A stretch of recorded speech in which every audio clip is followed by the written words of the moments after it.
"7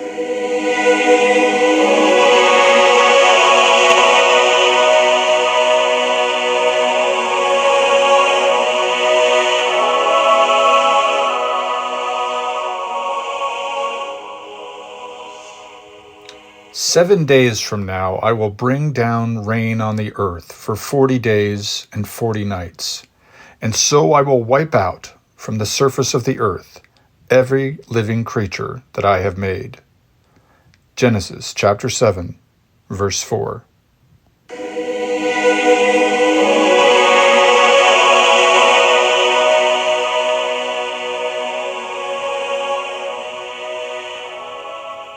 Welcome to the Western Traditions Podcast. Today's episode looks at what is probably the most famous passage from the Old Testament, at least in modern Western society anyway, the flood of Noah, from the book of Genesis, chapters 6 through 9.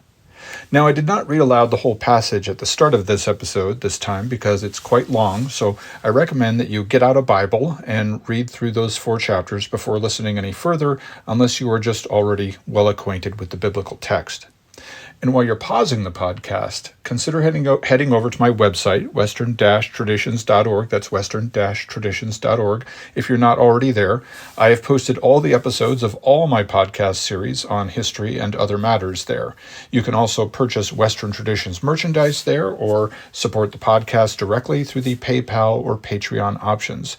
Patreon supporters have access to my Patreon page where I share updates about the podcast, as well as interesting historical links and other resources that I occasionally find.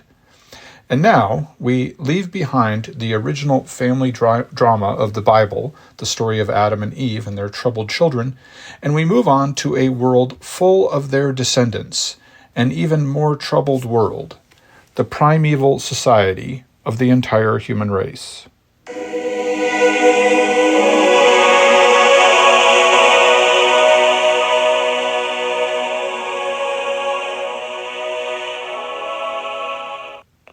But first, something completely different.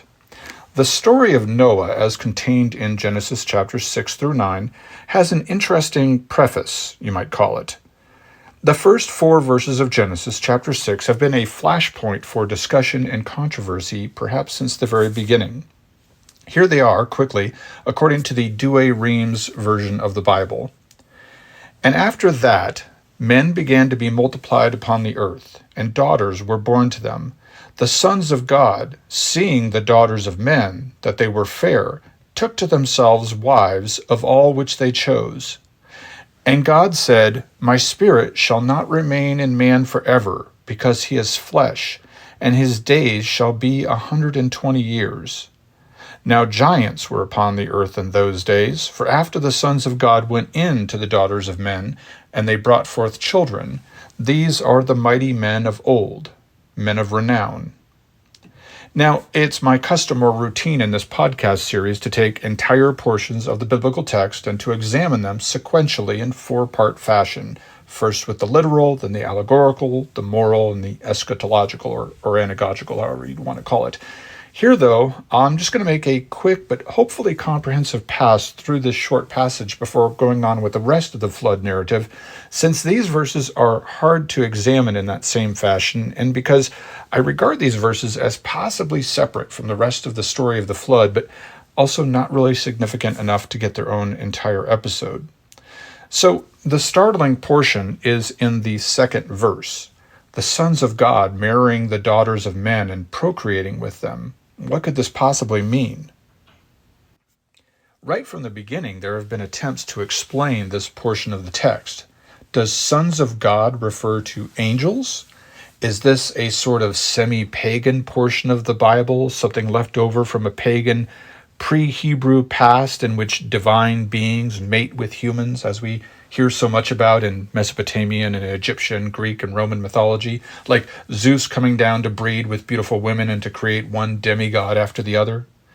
The following verses seems to suggest this when it says that giants lived in the land and that the sons of God had children who became men of renown in their time, just as you might imagine demigods, right, as somehow superhuman, stronger, faster, smarter than the rest of us. But there are many ways to read the Hebrew text here and just as many ways to interpret the syntax. Is verse 4 saying that the giants are the offspring of these matings between humans and sons of God, or that the giants were countered by the men of renown who were the offspring of the angels? Even Hebrew scholars seem a little perplexed by this brief account at the beginning of chapter 6 of Genesis. The whole idea of sons of God, angels, or quote-unquote divine beings, as Hebrew scholar Everett Fox translates the term, the whole idea of these beings coming down and mating with humans seems to depart from the primary idea that the Bible wants to tell us about God and the universe, that the Lord rules over an ordered universe and he is in complete charge of what happens. In the first chapter of Genesis, we were presented with an orderly rollout of the entire universe and with a God who is clearly and completely in charge. Here in these verses in chapter 6, things seem to be getting a little out of hand. Angels or demigods or whatever you take sons of God to mean, coming down and cavorting with beautiful women and having children with them. Then again, perhaps that is what the author intends, to show that somehow cracks were forming in the order established by God. But this does not really hold well with the traditional interpretation of the passage. Since the very beginning, there have been orthodox attempts to explain these verses more coherently and in line with the rest of the Bible. In the footnotes of the Catholic Douay-Rheims Bible translation, we find the ancient Christian explanation that the phrase quote-unquote sons of God refers to the offspring of Seth, the quote-unquote good son of Adam and Eve. Remember that Adam and Eve had more children after Cain killed Abel, and Cain was sent into exile. Here's the footnote from the Douay-Rheims Bible in part.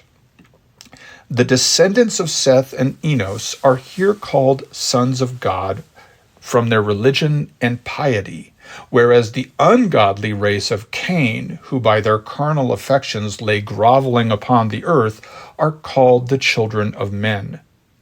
Now, this is a long-standing tradition. It's supported by many fathers of the church that the daughters of men referenced here in the passage are the daughters of the ungodly people, the descendants of Cain, and that when the descendants of Seth, the sons of God, intermarried with these women, they ruin the bloodline of the human race. In proudly Catholic fashion, the footnote for this verse in the Douay-Rheims translation goes on to use this verse as a way to warn readers against marrying the wrong kind of person, i.e., non-Catholics. This explanation does actually, in some way, address something that I've skipped over so far, that troubling third verse. God suddenly says, in a bit of a non sequitur, that because men are flesh, their days shall only be 120 years. Even the Douay-Rheims and the other translations are a bit confused about the meaning here. Does it mean that men, who previously seemed to live to the age of 900, according to chapter 5, does it mean that the maximum lifespan has been reduced to 120? Or is it a warning that only 120 years remain until the flood, which is described later in the chapter? In other words, men have only 120 years until I bring the flood. That latter part might bear out from just reading the text. I mean, you could logically draw that conclusion from the words, but it's kind of a weird thing to pronounce. I'm angry at mankind. They've only got 120 years until I really lose my patience with them. And as for the age limit explanation, that doesn't really fit with the continuing narrative. Noah and his sons will all live longer than 120 years by far, and so will much later patriarchs like Abraham, who's going to live to the age of 175. The book of Enoch is an ancient, if apocryphal, tale that elaborates on these verses. That book boldly states that the so-called sons of God mentioned in these verses were in fact rebellious angels, known as the Watchers, and modern interpretations of that book, the book of Enoch, states that this is all a Gnostic tale about the war between ignorance and knowledge, between light and dark. But Gnosticism is a topic for much later in this podcast series, and I do want to get on with the flood. To be fair, though, while Orthodox Christian sources do generally deny the fallen angel interpretation, this book of Enoch is quoted authoritatively in the Bible itself, in the book of Jude in the New Testament. So you cannot easily just bat away that unusual take on the first 4 verses of Genesis chapter 6. Now, If you hear someone talking about Nephilim in the Bible, that is a reference to the Hebrew term used here in verse 4 and other places where many English translators just say giants, especially in older translations. The New American Bible, a modern Catholic translation, simply uses the raw Hebrew term Nephilim here in the text and then explains it at length in a footnote. The substance of that footnote is essentially a modernist archaeological interpretation. It suggests that the Hebrews who edited and published this text meant to describe the tall men who were encountered by the Israelites when they first tried to enter the Promised Land, as related in the Exodus from Egypt. Therefore, this passage in Genesis provided for the origin of those tall men who stopped the Israelites from making an early entrance into the Promised Land and forced them to endure 40 years wandering in the desert before crossing the Jordan River. And this explanation also goes on to suggest that perhaps this was really just an explanation for all of the ancient megalithic structures in the land that later Israelites could not explain after they conquered Canaan. All things considered, this is a difficult portion of Scripture, too difficult for me to do justice. I said earlier that these verses did not merit an episode. I should clarify, they don't merit an episode within the context of my goals for this podcast, which is to provide a certain level of education in Scripture. That certain level is a little ambiguous to be sure, but even having allotted several hundred episodes ahead of time to describing the Bible, I just don't have the time to run down the rabbit hole that these verses constitute. But people do write books just about those 4 verses, and the History Channel has sure churned out a lot of schlock about this passage as well. But it's just too tangled a mess to try to unravel within an hour-long podcast. Just read the verses again now and see how they don't even really seem to follow one another. Verse 3 doesn't even seem to follow on the theme of the prior 2 verses, and suddenly in verse 4 there are giants, etc. For the sake of moving on, let it suffice to say that these first 4 verses of Genesis, chapter 6, are controversial and poorly understood compared to many other passages in the Bible, but that the orthodox interpretation of them is that they essentially set the stage for the coming worldwide flood. When we go on ahead to verse 5, we learn that things are getting worse on planet Earth.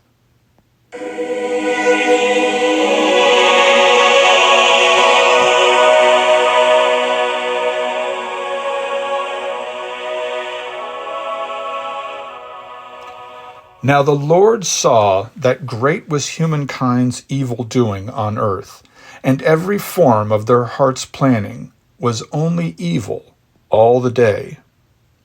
Thus Genesis chapter 6, verse 5, according to the Everett Fox translation. This contrasts starkly with the world as it was portrayed at the beginning of Genesis, but it also continues the theme that man had brought evil into the world with him from out of the garden. To me, there also seems to be a kind of subtext here, as I've mentioned before in earlier chapters, a sort of racial lament for having left the simple hunter-gatherer lifestyle of the past, regret for having adopted the brutal labor of agriculture and the oppression and corruption of the society that is inevitably born out of agriculture and urbanization.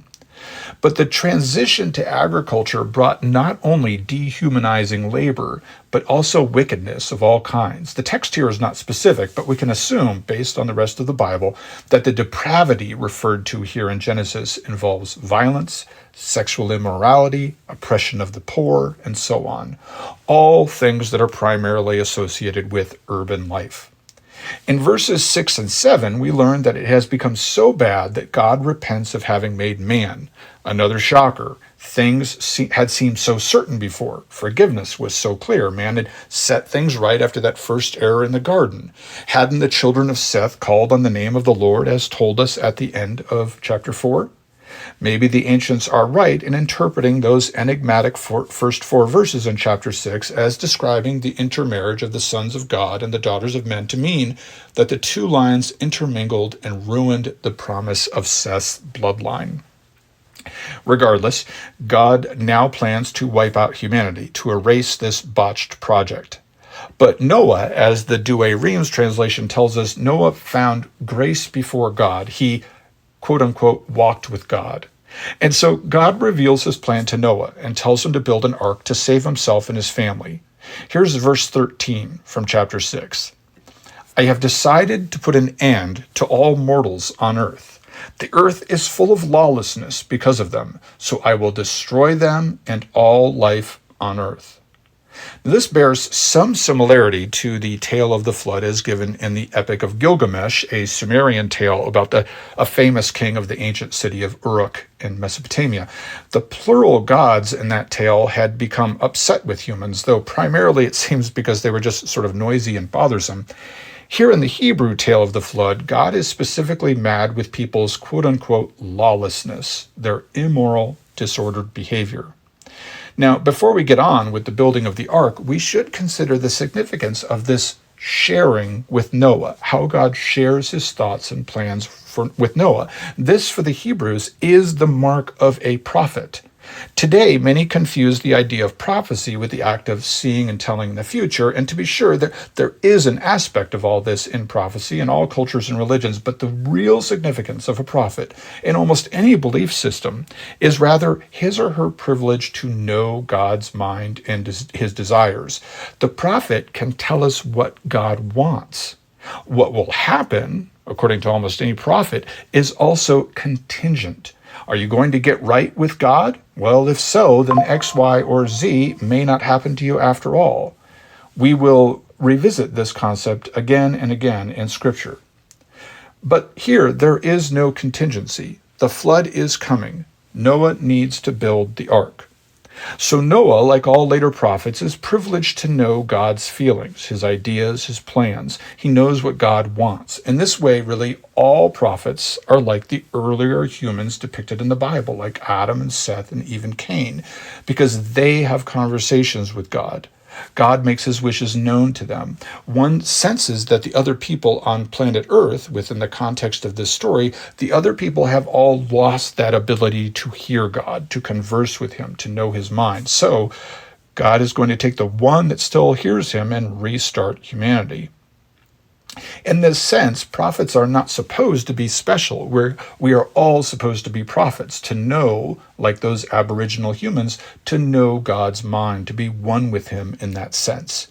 Later, in the book of Numbers, Moses will rejoice that others among the Israelites demonstrate the gifts of prophecy, and he will lament that more men are not gifted with God's Spirit. Jesus will tell his apostles to stay out of the way of people who are reportedly using his name to exorcise demons, even though they're not part of his group. He, like Moses, wishes all people to return to this early state, to be prophets, to know God intimately. For now, though, as I said, there's no way out. God reveals his plan to Noah, but the rest of humanity is too far gone to be saved. It's just going to be Noah and his kin. God tells Noah to build an ark. He describes its dimensions and gives the chosen man detailed instructions regarding interior design and the kind of cargo he wants on board. 2 of every kind of animal, 1 male and 1 female. Most important in the 6th chapter may be the last verse. This Noah did. He carried out all the commands that God gave him. Noah was and remains a paragon for virtue. He is, as the text tells us, righteous in the sight of God, and he does all that God commands.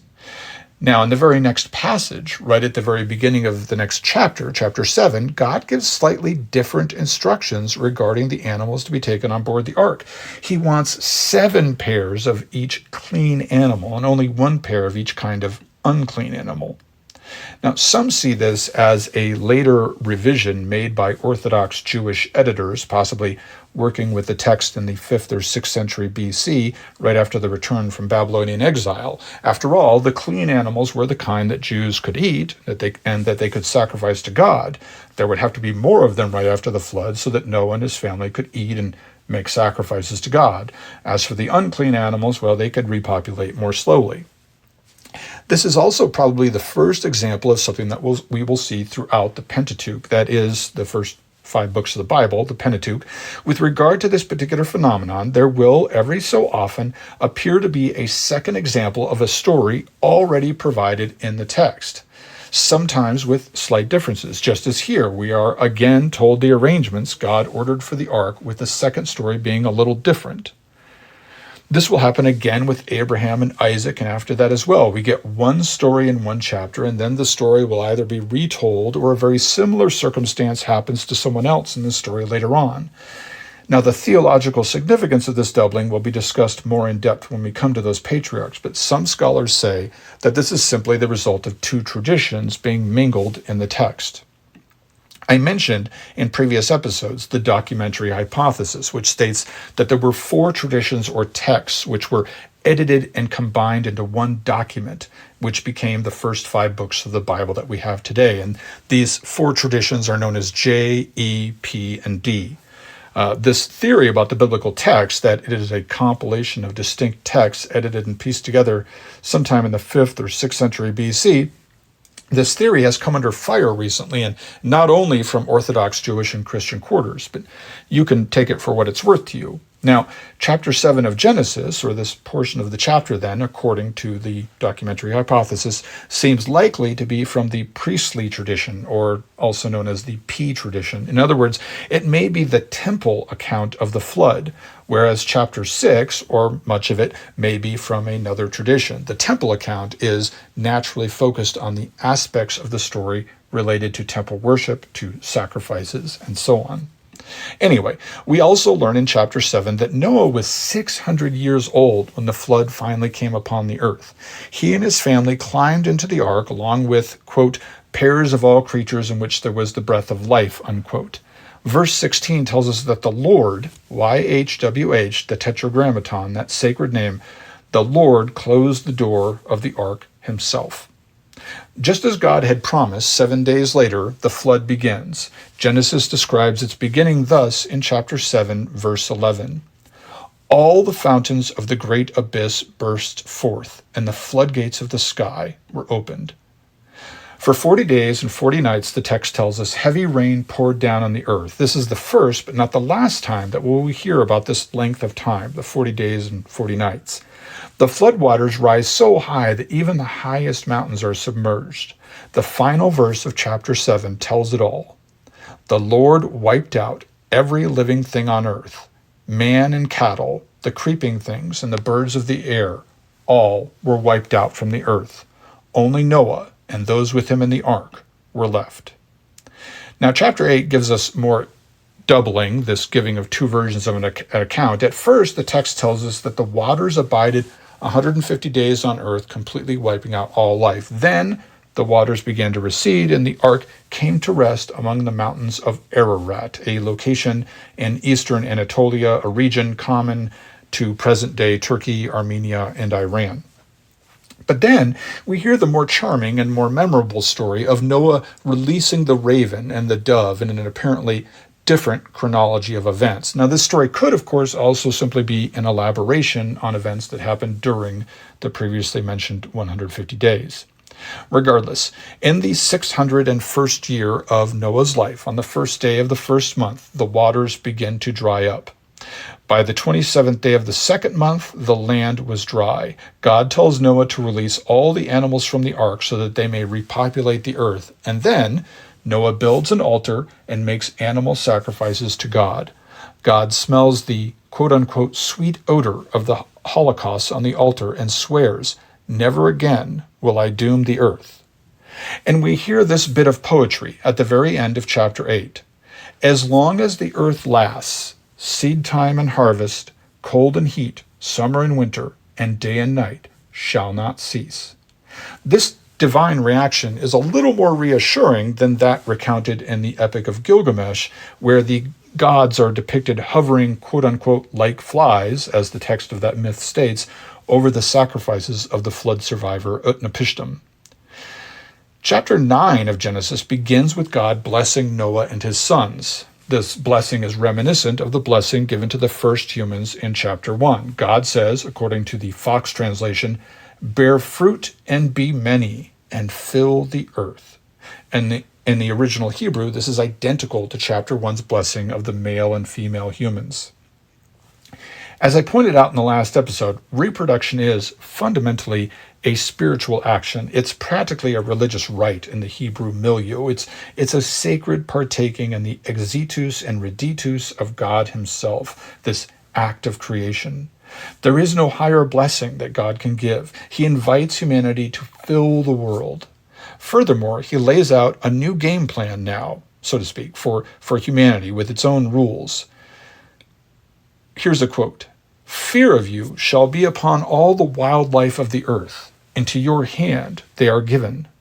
All things crawling about that live, for you they shall be for eating, as with the green plants I now give you all. However, flesh with its life, its blood, you are not to eat." In addition to this dietary guidance, there are some other rules, and God here also makes a covenant with Noah and through him all humanity. In the moral examination later on in this episode, I will go over all of that. Now finally, after blessing them and giving them rules to live by and other instructions, God makes a solemn promise to all humans as a rainbow appears. "My bow I set in the clouds, so it may serve as a sign of the covenant between me and the earth. When I becloud the earth with clouds, and in the clouds the bow is seen, I will call to mind my covenant. Never again shall the waters become a deluge, to bring all flesh to ruin." Finally, the account of the flood ends with a disturbing little scene. Noah plants a vineyard, and presumably some years later, he drinks the wine it produces. One of Noah's sons, Ham, the youngest, finds his father passed out, drunk and naked in a tent. And here's how King James's translation describes Noah's drunken episode. "And he drank of the wine and was drunken, and he was uncovered within his tent. And Ham, the father of Canaan, saw the nakedness of his father and told his two brethren." So Ham goes and tells his brothers, Shem and Japheth, and those two go and cover up their father with a cloak. They do so by walking into the tent backwards with a blanket between them and then covering the sleeping Noah without seeing his nakedness. When Noah awakes and learns what Ham has done, he curses his son Ham, but actually it's a different name. He uses the name of Ham's son Canaan, and we'll get to why there's that confusion of names there in a coming segment. This is something else that we'll look at in the moral examination. Finally, chapter 9 ends by telling us that Noah died 350 years after the flood at the age of 950 years old.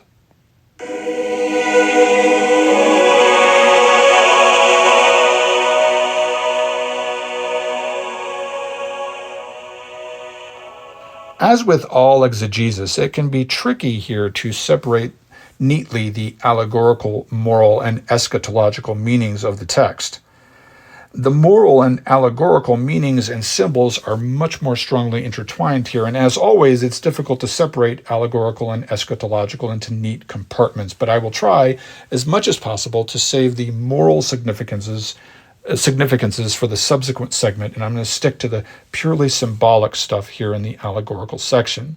But it goes without saying that this entire passage has a strongly moral message. Right behavior, right belief, true faith all result in salvation, and wickedness is punished most fiercely. So then, with that overwhelmingly obvious significance to the text clearly laid out, let us turn to what is probably the most well-known symbol of the text. I speak of Noah's Ark. Now, the ark is not simply the boat in which Noah's family is saved. First of all, Noah's family represents the entire human race at this point. Since, according to the tale, everyone else died in the flood, Noah is the new Adam, in a sense. The identical blessing given to Noah after the flood is evidence of this. Noah is the father of us all. So it is really all of us in that boat. We are all preserved from the flood by the ark. This is true in the strictly genetic sense. All of our bloodlines, our DNA, ride in that ship, tossed by the waves of the floodwaters. Now, I cannot speak very well with regard to Jewish theology specifically, but for the Christian, the flood and all its elements are also highly symbolic. One way of interpreting the ark from a Christian viewpoint is seeing it as the church. The church is the abstract ark, the institution, the body, the assembly of believers in which one is saved from destruction, preserved for salvation, and the way that one gains entry into the ark is through imitating Noah. This actually brings us to a point of more modern contention. How does Noah please God? Just how does he do it? Why is he righteous in his eyes? A typical Protestant response would be that Noah pleases God through faith. Noah listens to and believes God and is therefore deemed righteous. A believer from the Catholic and Orthodox traditions would more likely include that Noah also does right in God's eyes, and that it's his faith is a part of his good works, his righteous deeds and behavior. But this is an argument that we'll revisit in the New Testament and in my historical podcast, which also mentions this in the 5th series about the early modern period, which includes the Reformation. However, the text bears out very strongly that Noah does right in God's eye. Consider, why is the rest of humanity doomed? Recall the wickedness of the first 4 verses of chapter 6. People were not doomed because of their lack of faith, but because of their wicked deeds, their depravity. This is reiterated in verse 12, that all mortals led depraved lives. Their actions were wicked, and so they were doomed. Thus Noah and his family are blessed because they do what is right. Verse 22 from chapter 6, right? Noah did all that God commanded him. But my Catholic card is showing here, and the proper time to discuss the faith versus works battle is much later. We have not left the ark behind, though. When we come to the story of Moses, this term will factor in the story more than once. The basket in which Moses as a baby floats down the Nile, that's another ark. In fact, the original Hebrew, ark, is the word used in the text of the Exodus, not basket. Moses' sister places him in an ark and sets it down in the river. So once again, the salvation of humanity, or at least in this case of the Jews, is carried in an ark. And then later on in the book of Exodus, there is the Ark of the Covenant. So much typology, so little time. But let's move on for now and look at an allegory from this chapter that has a much more widespread agreement among Christian sects, the message of the floodwaters themselves. Essentially, every Christian theologian agrees that the floodwaters are a prefiguration of baptism, a type, if you will.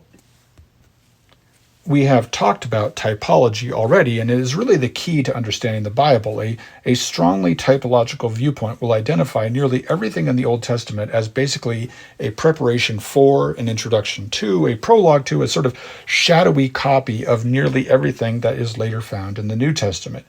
Jesus is the new Adam. He's also David. He's also Moses or Joshua. The ark is the church. The state of the city of Jerusalem is the state of your soul. The journey out of Egypt and into the promised land is the Christian's journey out of depravity and into the salvific purity of God's reign, and so on. The floodwaters symbolize baptism, but they do so in that they symbolize death. Water symbolizes death in many human cultures, and it also symbolizes life. Types can be versatile. The crossing of the Red Sea is another stronger and more frequently referenced type of baptism. The Israelites descend under the sea, in a sense, and then re-emerge on the other side out of Egypt at last. But right from the get-go in Christian theology, baptism, particularly through immersion in water, symbolized the death of the individual's old self. And the emergence from the water stands for rebirth. The waters can also be seen in a different way as cleansing the soul when poured over the human head, as the waters of the flood cleanse the world of its depravity. We will revisit this topic also and this passage again in the Exodus when we come to the New Testament as well, and to the real concept of baptism. Speaking of things to be revisited, I should not miss mentioning the appearance of the 40 days and 40 nights of the flood rains. Numerology and the Bible. These days you may have heard of the Bible code and its reliance on numbers and patterns to derive meaning and even prophecy from the text of the Bible. This is neither the time nor the place to discuss the topic of the Bible code, but I refer to it in order to highlight the significance of numbers in the Bible. Whether you believe in the reality of something like the Bible code or not, you can't get away from the real importance of numbers in the Bible and in most cultures, even modern cultures, and particularly in ancient Hebrew culture. Even today, in our more modern times, we continue to apply value to certain numbers. Right? It takes 2 to tango, two's company, but 3 is a crowd. The 7 days of the week, we might give debts 30 days to be paid. We sell eggs and donuts by the dozen, and so on. For the ancients, though, certain numbers had specific meanings and value and power. 3, 4, 7, 12. The list goes on. Remember, God ordered 7 pairs of clean animals to be preserved on the ark. I won't bog down into a complete study of numerology, nor do I have the time or the expertise for that, but understand that 40 was another one of those special, powerful numbers, especially for the Hebrews. 40 days and 40 nights is a duration of time that is repeated when Moses spends 40 days and nights fasting on Mount Sinai. Elijah travels 40 days and nights to Mount Horeb in the book of Kings. Jesus spends 40 days and nights in the desert fasting and being tempted, and he also spends 40 days with his apostles after his resurrection. And it appears in many other passages. And the significance of the number continues to be borne out by the church. For instance, the season of Lent from Ash Wednesday to Easter is 40 days long, although you have to subtract all the Sundays in order to make that calculation. Now, there's debate about how exact this number, 40, was originally meant to be. Some say that 40 days and 40 nights is just shorthand for a pretty long time, right? For a period of more than a couple weeks, but less than several months, perhaps. Others insist on its exactness. You can feel either way about it, but you should understand when you see the number pop up in the biblical text, it's time to slow down for a second and really focus on what's happening, because something sacred is being described.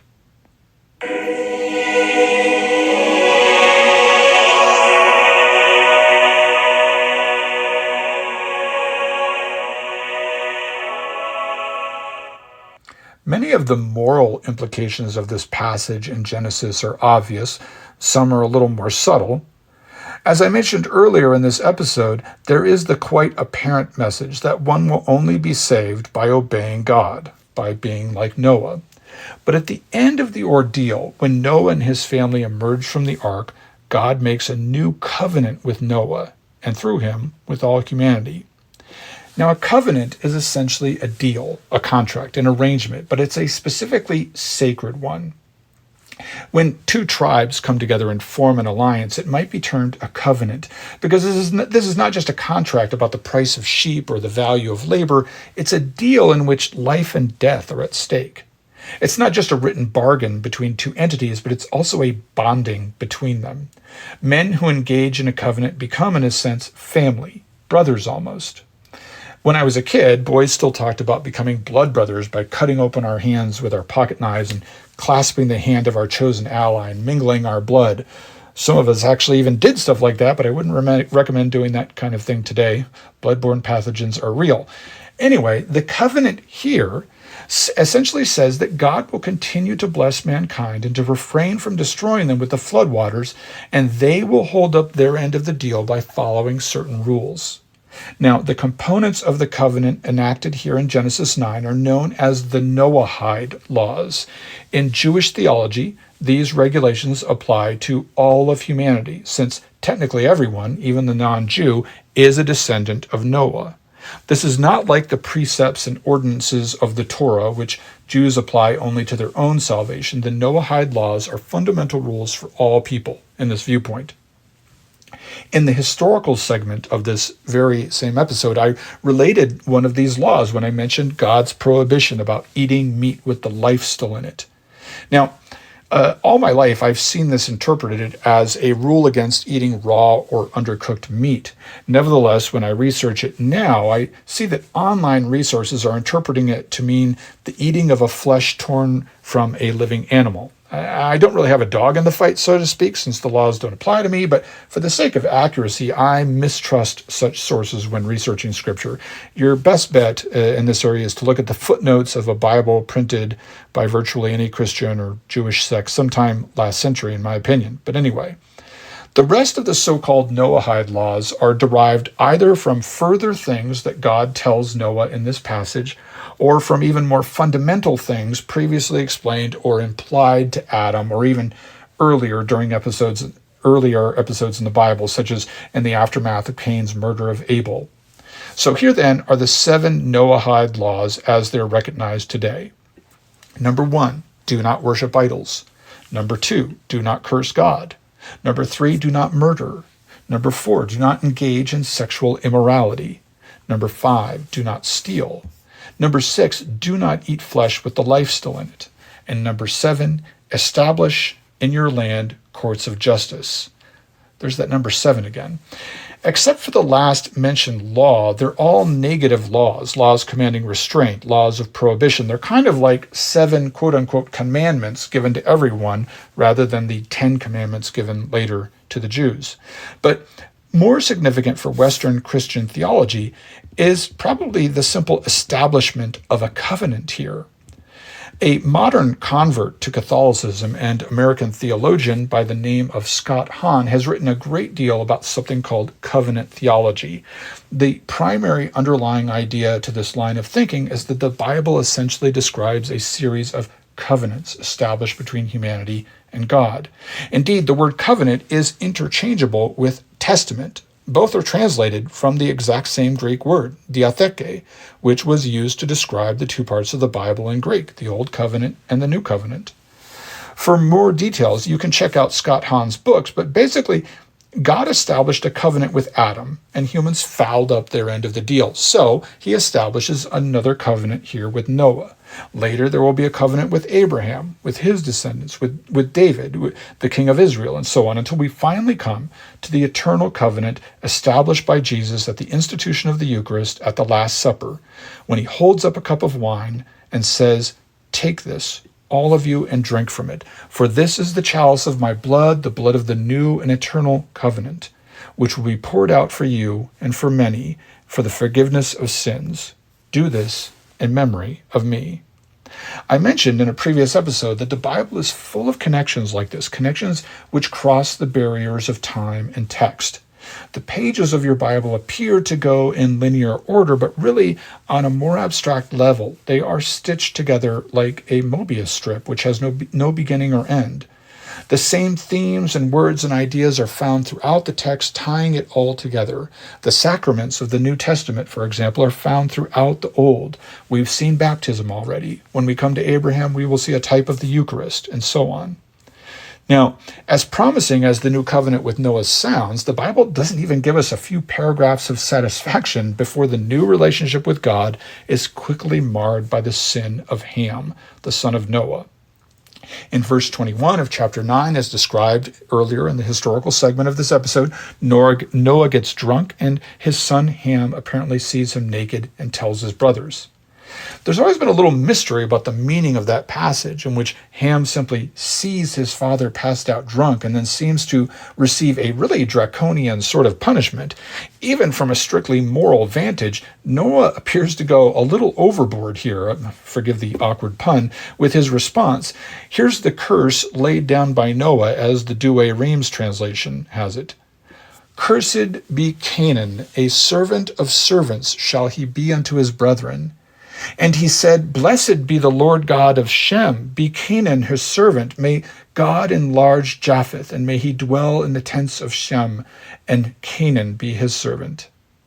Now, the first thing you might notice is that Ham isn't even mentioned here in the curse. And he was the one who saw Noah naked, but instead it's Canaan who is cursed. Now, Canaan is a son of Ham, and he and his descendants are cursed to be the servants of Shem and Japheth, the other two sons of Noah.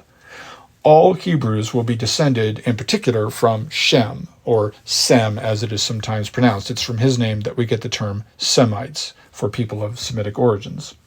Anyway, as for the apparent name change in the curse, using Canaan instead of Ham, modern scholars will suggest that this story is a convenient way for the ancient Israelites to excuse their conquest of the land of Canaan after they fled Egypt, as is related in the book of Joshua in the Bible. From this viewpoint, the people in the land of Canaan, which we now call Palestine or Israel, the people there were descendants of Canaan, a cursed man. They were a corrupt and cursed race, and it was justifiable, therefore, to attack their cities and enslave them. There is also, though, a traditional Hebrew explanation that Canaan, the son of Ham, was actually present when Noah's nakedness was discovered, and that he somehow participated in dishonoring Noah. But that leads us to the darkest speculation associated with the text. That is, the exact nature of the sin that Ham or Canaan committed here. Was this heavy curse all due to Ham simply seeing his father drunk? Or maybe because he didn't immediately do anything to help his father? Martin Buber, a respected 20th century Jewish philosopher, posited that some sort of sexual immorality perpetrated upon Noah is being implied here, and that this sin taints the entire race of Canaan, then, the people in the land that the Jews will later go on to conquer. This is fitting with the way that the Canaanites will be depicted later on as a decadent and depraved, soft people living in cities in the book of Joshua when the Israelites emerge battle-hardened and hungry from the Syrian desert. However you choose to interpret these lines, there's no doubt that these 4 chapters seem designed with moral exegesis in mind. There is a wealth of material here to mine for interpretation.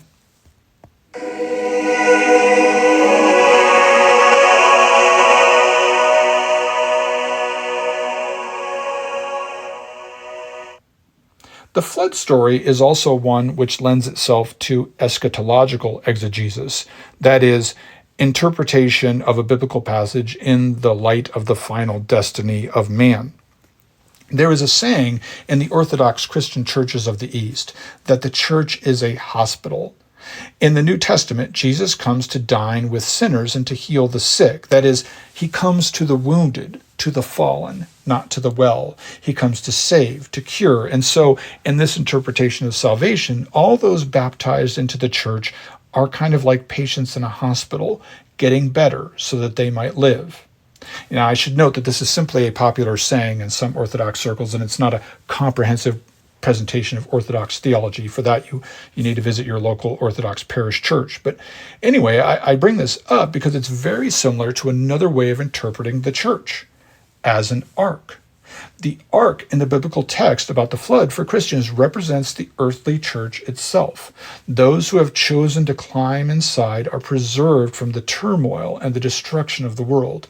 And I don't speak simply of protection from some kind of apocalyptic end-of-days scenario like the flood, but rather that the church, the ark, preserves Christians from the flood that is the surrounding world itself at any given time, with all its violence and depravity and oppression and the terror of the world, its betrayals and its heartaches. They're all, in a sense, a kind of flood, a great peril.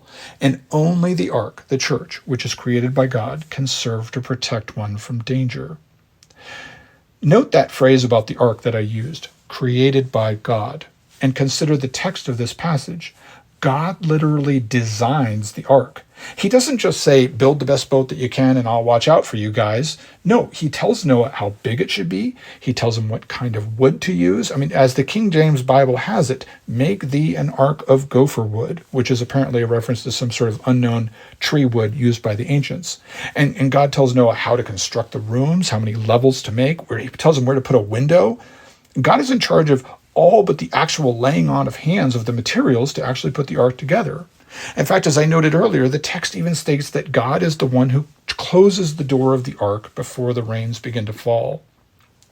And this is fitting with the message of the whole Bible, that it is God who ultimately does everything, guides everything. As Proverbs chapter 21, verse 31 has it, the horse is equipped for the day of battle, but victory is the Lord's. Man may prepare all he wants, but in the end, it's God who decides how things will turn out. Or as the poet Robert Burns said, originally in his Scots dialect, the best laid plans of mice and men often go awry. Today we have a different saying. How do you make God laugh? Tell him your 5-year plan. The meaning that the ancients were trying to get across here is that circumstances, fate, chance, the fortuna of the Romans, the wheel of fortune about which the philosopher Boethius will speak in the 5th century AD, if you want to, you can call this entity God, then you should know that it's ultimately forces or a force beyond your control that really will determine the outcome of all your plans. Try as hard as you might. In the story of the flood, as in the Christian reality, God is in charge, and we must trust him unto the end.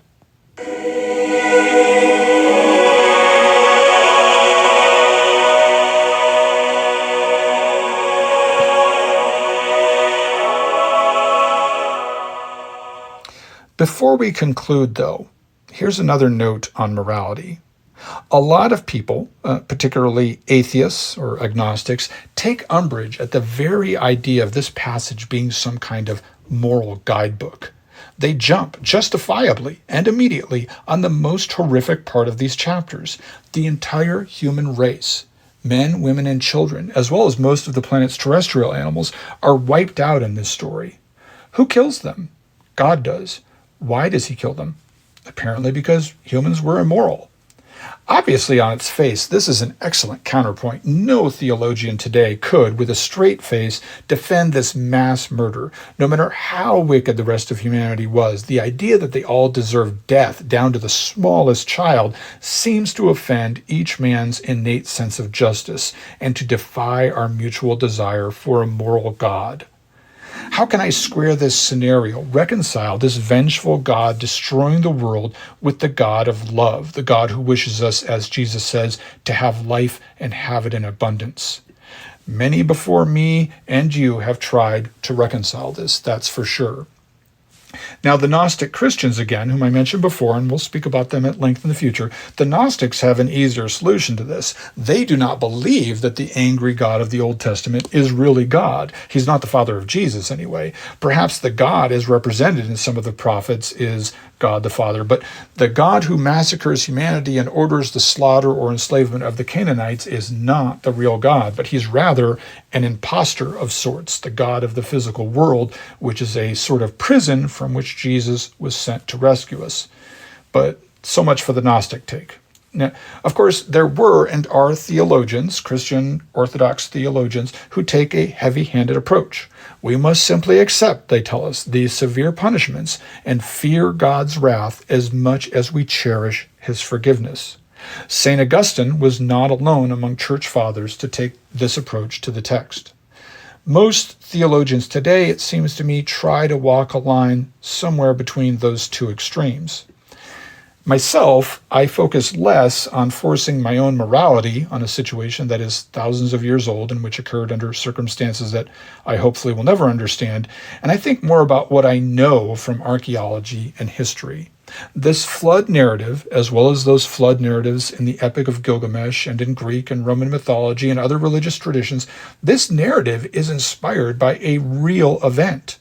The end of the last glacial maximum and the severe flooding that would have been experienced around the world at different times starting some 10 to 12,000 years ago. There doesn't seem to be much point, in my mind, to discussing whether it was right for all those people to die when the glaciers melted and the world flooded. They did, and the survivors of the flood tried to make sense of it as best they could. Perhaps they, like many people today when they consider impending climate change, perhaps they held themselves, humanity at large, at fault for the disaster. There are plenty of people they're going around today saying that climate change is going to kill us all and that we essentially deserve it for abusing the environment. Perhaps they are the same people who think God was unjust when he sent the flood. I don't know, maybe it's a cop-out on my part, and maybe I just tend to approach the Bible with a different intent. I want to understand and not to judge the document and the people that wrote it and the people that lived it. And the flood narrative is a story that may be one of our oldest surviving memories as a species, the memory of something globally traumatic, which led to a complete reset of our society.